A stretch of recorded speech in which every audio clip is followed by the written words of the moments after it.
friends, welcome back to my channel, or welcome if you're new here. I'm Rachel, a second generation homeschool mama to 5 kids, ages 7 and under. And here on my channel, I share resources, recommendations, and ideas to help encourage other mamas that are on this same incredible journey of homeschooling our children, of teaching them diligently, instilling a love of learning in them, and to ultimately help reclaim the wonder of this amazing creation that God has made. If that's the kind of content you're interested in, then please consider sticking around, hit that like and subscribe button, and tell me a little bit about yourself in the comments. You guys, I'm stoked for my choices this year for our group subjects. Now, I don't know about everybody else, but for me and my homeschool, I feel like the group subjects is just, it's where the magic of homeschooling happens, where we come together as a family and learn together. And I know that the reading and the math, those are kind of, can feel like the main subjects or the important stuff, but I feel like the group subjects, the history and the science, is where I can really instill the love of learning best. And there are so many things that we need to teach our children as homeschool parents, and so many things we ought to, and then so many things we could, just because the possibilities are endless for science and for unit studies and for history. We're never going to be able to teach them all the things that we want to, or all the things that they could learn. I mean, even grown-ups, we can spend our entire lives learning, and we're never going to learn everything about anywhere near the majority of God's creation. So because of that, it's so important to encourage and to teach our kids to become lifelong learners, where they want to continue learning even after an assignment's done, even after a book is read, and that they have the resources where they know how to continue learning, how to find books to read, how to recognize what's a good source of information versus maybe what's not so reliable. So like I said, for me, the group work is where I feel like I can instill that in my kids. And it's just, I just love it. I love science, I love history. So without further ado, I'm going to start with my picks for science. I am using The Good and the Beautiful for science. What I'm going to do this year is kind of a little hodgepodgey with their curriculum. So basically, I'm going to start with using the Science in Little Hands. This is the second book of their series. We did the first one last year, which I think was called Field and Flowers, and it was really good. We loved it a lot. I think every time I did a lesson, my kids asked to do another one, and sometimes even a third one, because it was just so fun. It comes with the parent guide, which for each lesson has a little opening, and it might be something that you kind of act out. It might be a very simple activity or experiment, simple little opening things that are fun and hands-on, but they don't take hardly any prep work, if any at all. And then it's got a bit that you read to them. Ooh, this one actually looks really cool. This one has an experiment in it. The last Hearts and Little Hand science unit that we did last year, it did not have any experiments. So that's really cool. This one actually looks like it has a handful of different experiments, but basically the lessons, like I said, they have the opening, a little bit you read. Some of them have an audio narration that you listen to from the Good and the Beautiful's app or website, or maybe even on YouTube, I'm not sure. Then you have discussions about it. It has some questions, and it has some optional activities. The illustrations are so fun, so engaging. And then on the other lessons that don't have the audio narration, they have a story time. And for story time, you read from the big book of science stories. And we really love the science stories. They are, it purely is a storybook. It does not at all feel textbooky. But even though that's the case, there's so much information in them, and I learned alongside with my kids. These are geared for, I think they say preschool through second grade, but honestly, my 2-year-old, I'm sure, will sit in and listen, and my 3rd grader will also enjoy this. So even though it says preschool through second grade, it's a big range. Like I said, I even learned some stuff last year. But these stories, they've got some fun facts about rain and snow, and then the stories themselves have such pretty illustrations, like I said, so beautiful. I mean, look at that, so good. So this science unit, Wind and Waves, the first half of it is about weather and water, and the second half is about the ocean and marine life and all that. So how we're gonna do it is we're gonna do this simultaneously with 2 of the units that the Good and the Beautiful has that are geared for 3rd through 8th graders. So for the first half, when we're going over the water and weather lessons, we are going to be doing the weather and water unit from the Good and the Beautiful. That's meant to be 3rd through 8th. Now we've done 2 or 3 science units from the Good and the Beautiful before, the old ones. And the old ones said they were for 12th through 8th. Now these new ones say 3rd through 8th. Looking at it, I don't think they're more advanced. I think they're just trying to have a little more line to grade level. But for the older ones when we did them, I think we did the first one, my oldest was in 1st grade and my second was in like pre-K, and both of them enjoyed it and learned a lot. So I expect that definitely my 3rd grader, my 1st grader, and probably my preschooler will all also enjoy this one and do it as well. But this one is just 14 lessons. I think this book is 30 lessons or something like that, if I can find it. It doesn't actually say how many lessons. It has them numbered by pages, but I think it's around 30 lessons. So we'll probably do 1 to 2 lessons of this a week and 1 to 2 lessons of this a week. And along with this, I got the student journal for my 3rd grader. I'm really excited for these because it's one of the new aspects of their updated units is the student journals, and the old ones didn't have that, and you had to, it was just a little extra work on printing things and prepping things and putting it all together. So I think this will be really neat, and this will be great for my 3rd grader. It's got all kinds of different charts and weather predictions and different fun activities, and this is just the water cycle and just cut and paste. Honestly, I almost thought about getting one of these for my 1st grader because I kind of think he is almost ready for most of it, but I decided not to. But I probably, next year when he's in 2nd grade, I probably will get him these student journals, even though they say grades 3 through 6. But with the weather and water, I got a couple of the books. I got Wild Wild Wind, which typical Good and the Beautiful books, beautiful illustrations, and a lot of text where you know it's going to be a lot of good information. They're going to learn a lot. Scale up tornado intensity. And that's what I love about these, is that even I learn a fair bit in these units. So that one, and then changing weather. Again, fun illustrations. I haven't read through it much yet, but I love that with the Good and the Beautiful. I pretty much know I'm going to love everything of theirs. So far I haven't not loved anything yet. So that is the weather and water. After we finish that, and we're about halfway through here and getting to the marine biology part of this, we'll move on to the marine biology unit that's 3rd through 8th grade. And so same kind of stuff, beautiful illustrations. Ooh, I love maps, love it. And again, I expect my oldest 3 to all take part in it. It's got all kinds of fun activities, and I'm not totally sure how much of the stuff in here, if there's going to be things I have to print off of here to then do with the kids, or if it's all in the student journals. I haven't looked at that closely yet, but like here's a Shark Facts puzzle pieces, and so don't know, looks like it's something that I'll have to make copies of, but I'm not sure what's in the student journal to go with it, but figure that out when we get there. So with that, I got the student journal again for my 3rd grader. Just again, looks like so much fun. I think he's gonna love it. And for the marine biology, they had one of their new science activity books for littles that I'm really excited about. And I wish they had these for the weather and water unit, but they haven't come out with those yet. Looks like they're gonna come out with these for all the science units, but I think they've only done the first round of them, and I'm not sure when the rest will be. But I got one of these for my 1st grader and one for my preschooler. And these I think said for kindergarten through 2nd grade, but I feel like these are more, at least for my kids, look more like a range of preschooler to 1st grade. They've got coloring stuff, and the coloring things have things to do with it. Like it says, draw the missing tentacles on the jellyfish and color the picture. Let's see, they've got some charts where you do graphing. So I think these will be really fun.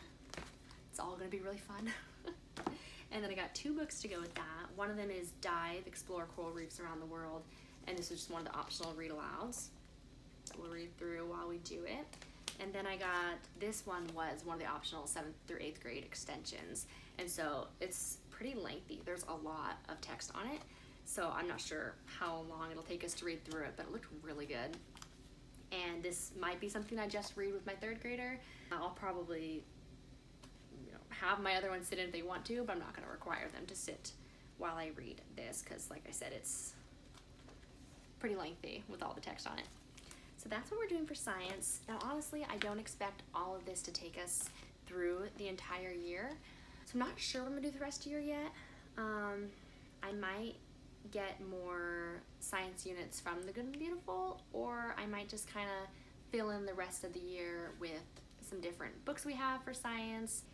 We have, what is it called? Some kind of experiment book for kids. I can't remember if it's 100 Easy Experiments for Kids or something like that, but it's really good and we like it a lot, and we've done maybe a quarter of the experiments in them. So I might just kind of fill in the rest of the year with stuff like that, or I might get more.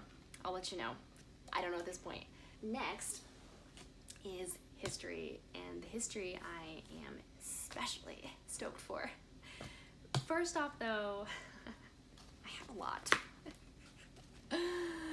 a lot of history for one year, but first off I have our Star Spangled Story Part 2, and we did the first book last year and we liked it. It was good. The first one covered first people coming to America, as in like the flood and the Tower of Babel and all that, and then it went all the way till I think the 1880s or something like that, and this one picks off from there and goes all the way till modern day. One of the things I like about these is the lessons are not super long. They're just a few pages. I think 6 pages or so is most lessons, and every 3 lessons is a unit. And well, first off, after each lesson it has some lesson activities you could do, it has some review questions and some hands-on ideas, and then every 3 lessons is a unit, and after each unit there's some kind of craft you can do, craft or activity. And I really like the crafts in these books. I like that they're not super complex or complicated. They usually don't take a lot of extra resources that I don't have. Usually you just need things that I already have around the house, and that's really helpful. They're usually not super long, and yet they're fun to do with the kids. They enjoy them a lot. Let's see if I can find one of the fun ones. Like here the project is a red, white, and blue smoothie, and so it's a lot of different types of projects. Some of them are more artistic, some of them are more, something you eat. I know the last book had one that was George Washington's breakfast. It had a recipe for hoe cakes, I think, or Johnny cakes or something, where they're basically like pancakes but they're made with cornmeal, and that was really fun. So here's the deal with this. We started it last year, the first book, and I liked it quite a bit. I thought it was pretty good. Then I heard about a different history curriculum, and well, I started doing it and I realized this one wasn't nearly as good. Who was it that recommended it? I think it was, I'll let you know, but she shared this history from generations, and the one she shared was Taking the Middle East for Jesus, and we did that last year, and it was so incredible.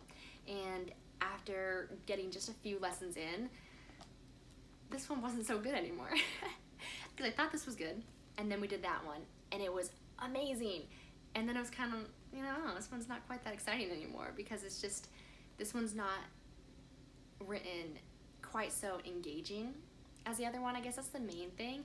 It's good and I like it and we enjoyed it and we learned a fair bit. It's just not as good as the other.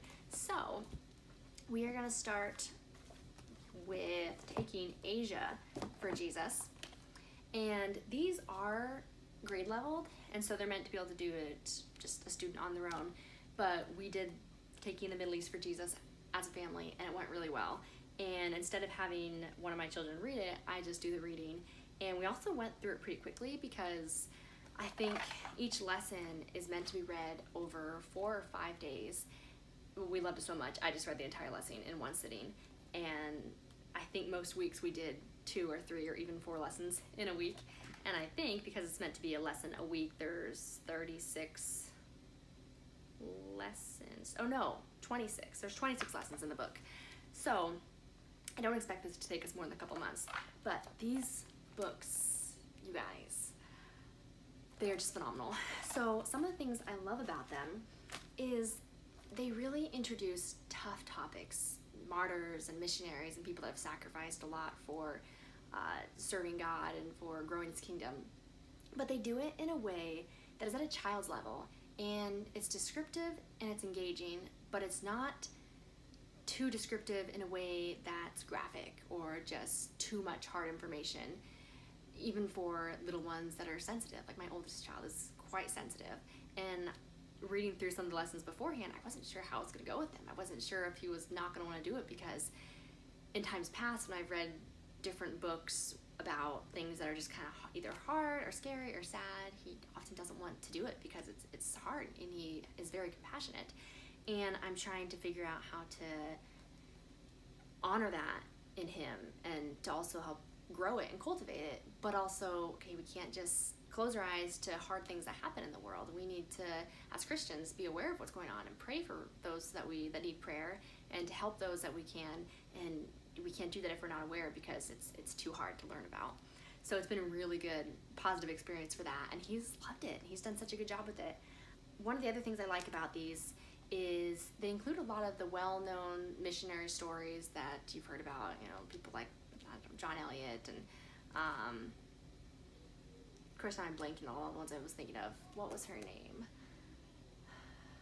The one with the binding of the feet. I know someone's gonna know the name, but I can't think of it right now. In somewhere in Asia, and when they had the girls all bound their feet as they did long ago, and the one that helped them get through, I can't remember. But anyways, it has a lot of the well-known missionaries. I know this one has Eric Liddell and some other ones that I have already read about before, but I'm excited to delve deeper. But it's also got a lot of the way lesser known heroes and missionaries of the faith. And sometimes with history books, when it has lessons on things that aren't kind of the main points in a timeline, it can almost feel like, well, this is wasted. We don't need to know about that. Nobody knows about that. I want to learn about like the big things, the American Revolution and the World Wars, and stuff that feels more important almost. But these ones, the stories that I haven't heard about before, are just so rich and so good that it's so exciting for myself to be able to learn so much new stuff. But let me show you some of the pictures in here. The photographs are beautiful. It's a mixture of photographs and also illustrations, and one thing I really like is it also has a lot of maps. And we actually use these to do geography as well, and I think I'm going to do a video about that later on, because we basically use this, even though it's a history curriculum, we use it as a spine for geography, and then we do other stuff like reading books and map work and stuff like that. But I think I'll do a video later on at some point, because I have a lot of resources I use for world geography, and we love geography. But then it's even got some pictures of some of the people. Look at that, guys. Such beautiful pictures and photographs.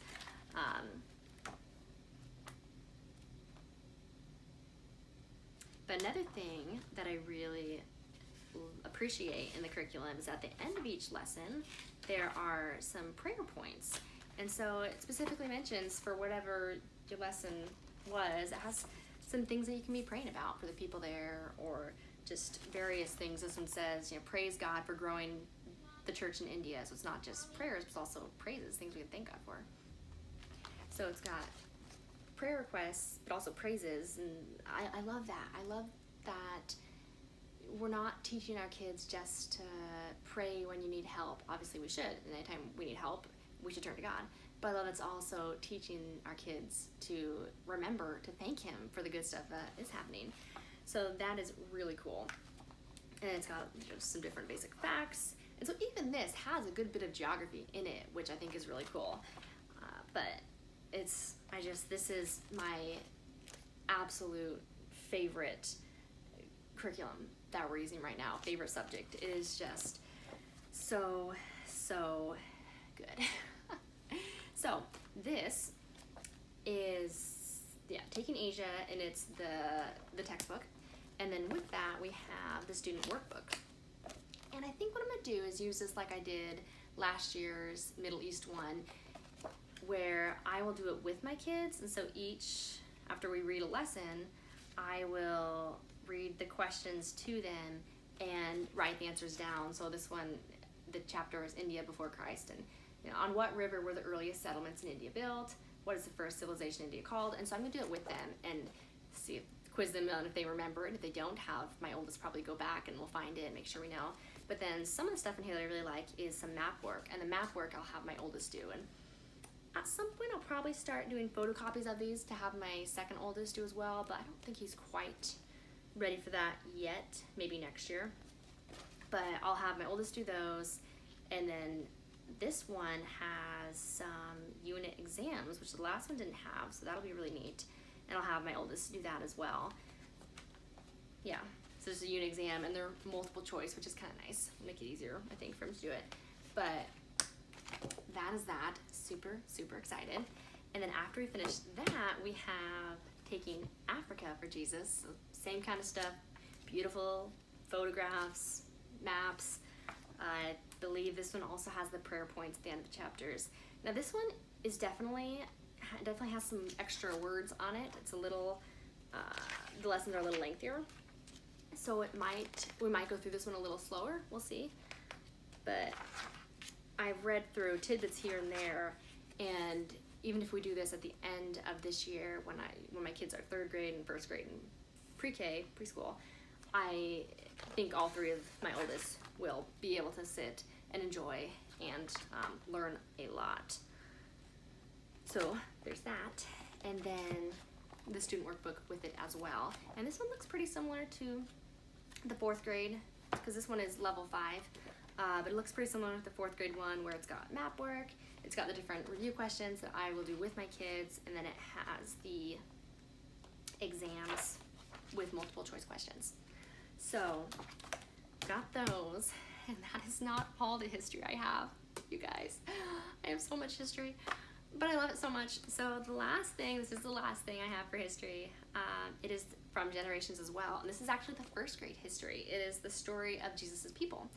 And I kind of got this one because I wasn't sure how the level 4 and level 5 ones would go in terms of how advanced they were for my younger kids. And so if these end up being something that is really more so just me and my oldest doing, if it gets a little too advanced for my younger ones, excuse me, then this might be something I'll add in so that I have some history I'm doing with my 1st grader.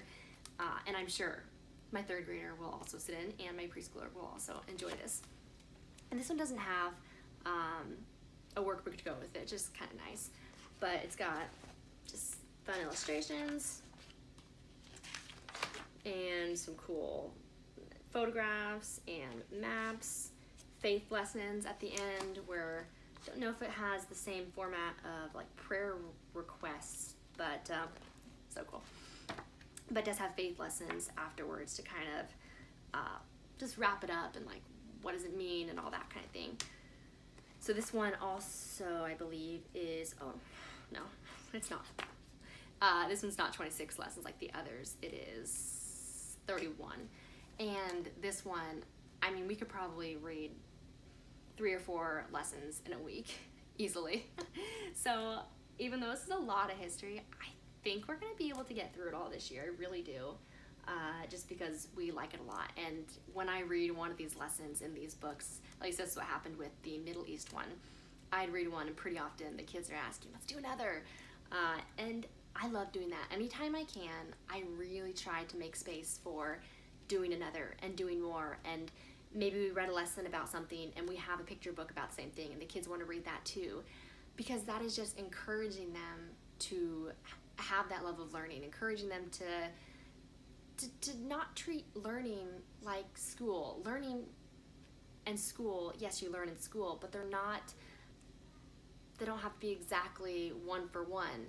You can learn outside of school. Learning should be something that's lifelong, and we learn in so many different ways and so many different things.